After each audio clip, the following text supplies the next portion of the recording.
ইন্না দীনা ইনদাল্লাহিল ইসলাম, আল্লাহর মনোনীত জীবন ব্যবস্থা হচ্ছে ইসলাম।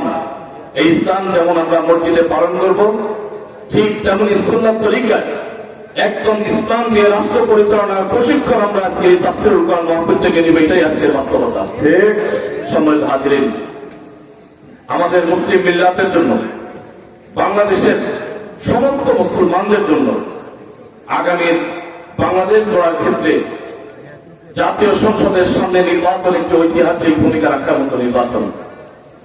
যে নির্বাচনের ব্যাপারে নিঃসন্দেহে আপনাদের কাছে আজকে জাতির কাছে পরিষ্কার, স্বাধীনতার 53 বছর অতিবাহিত হয়ে গেল।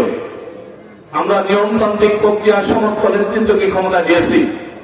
এবারে আল্লাহ লাখ শুকরিয়া, আলহামদুলিল্লাহ, কাওমি আলেম, আলিয়ার আলেম, পীর মাশায়েখ সবই একই কাতারে দাঁড়িয়ে বাংলাদেশের আলেমদের হাতে নেতৃত্ব দেওয়ার জন্য জাতির সামনে আমরা আজকে উপস্থাপিত হয়েছি। আলহামদুলিল্লাহ। আমরা আপনাদের কাছে আরজ করতে চাই, বাবাজিরা, ভাইরা, মায়েরা, বোনেরা, যুবকরা, তোমরা তো সমাজ পরিবর্তন করতে চাও। তোমরা তো বৈষম্য ছাত্র আন্দোলনের মাধ্যমে জাতিকে মুক্তি করে দিয়েছ। তোমরা চাও এই দেশের সন্ত্রাস, চাঁদাবাজ, দুর্নীতিমুক্ত বাংলাদেশ।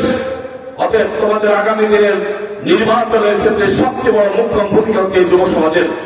যে যুবকরা যদি মনে করে এই বাংলাদেশকে একটি সুন্দর আদর্শ বাংলাদেশ করবে, তারাই পারে শুধুমাত্র বাংলাদেশ করতে। আমরা আশা করি আগামী নির্বাচনে আমরা যদি দেশ এবং জাতির সমস্ত মানুষগুলো ইমোশনাল আবেগী বক্তব্য না শুনে শুধুমাত্র একটি বারের জন্য এই দেশকে দুর্নীতিমুক্ত বাংলাদেশ গড়ার ক্ষেত্রে আলেমদের হাতে দেওয়ার জন্য পরীক্ষামূলক ভাবে 5টি বছর দেখতে দেখতে শেষ হয়ে যাবে, এই আলেমদের হাতে নেতৃত্ব দেওয়ার আনুষ্ঠানিক আপনাদের কাছে রেখে রাখছি। আপনারা দেখেন না, আমরা আলেমরা দেশ পরিচালনা বিগত নেতৃত্বের যে ব্যতিক্রম কিছু নেতৃত্ব আমরা করতে পারি কিনা একটু দেখাই দিতে চাই। ইনশাআল্লাহ আমরা দেখাই দিতে চাই, গ্রামের সর্বস্তরের মানুষের সর্বোচ্চ সংখ্যক ভোট নিয়ে বাংলাদেশের রেকর্ড সংখ্যক ভোট পেয়ে ভাইস চেয়ারম্যান নির্বাচনে 1 টাকা দুর্নীতি আল্লাহ আমাকে দিয়ে করাই নাই।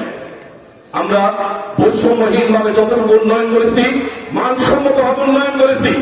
আগামী দিনেও আল্লাহর শুকরিয়া, আল্লাহকে হাজির নাজির জন্য আপনাদের উপস্থিতিতে প্রতিশ্রুতি দিচ্ছি, যদি আল্লাহ তাআলা যেভাবে আজকে কোরআনের কথা বলছি ঠিক এভাবেই যদি নেতৃত্ব আপনাদের খেদমতে, আপনাদের বরাদ্দে, আপনাদের সৌজন্যে পেয়ে যায়, 100% মৃত্যু পর্যন্ত ইসলামের উপর অটল থেকে অকুণ্ঠভাবে কোরআনের কথাগুলো তৃণমূল থেকে শুরু করে সংসদ পর্যন্ত একইভাবে কথা বলবো ইনশাআল্লাহ। ইনশাআল্লাহ কোরআনের এই কথাগুলো বলার জন্য, কোরআনের আইনে, কোরআনের আলোকে ব্যক্তি, পরিবার এবং সমাজ গড়ার ক্ষেত্রে নেতৃত্বের আবেদনটুকু আপনাদের কাছে রেখে, এবং সর্বশেষ আজকের এই মক্তব মাদ্রাসা, এতিমখানা, হাফিজি মাদ্রাসা, কাওমি মাদ্রাসা জরাজীর্ণ অবস্থা। ঠিক 100% জাতীয় অর্থায়নে এই মুসলিম অধ্যুষিত বাংলাদেশে কোরআনের যারা মুখস্থ করে এই ছাত্রদেরকে স্কুল, কলেজ, মাদ্রাসা, আলিয়া মাদ্রাসার মতো একইভাবে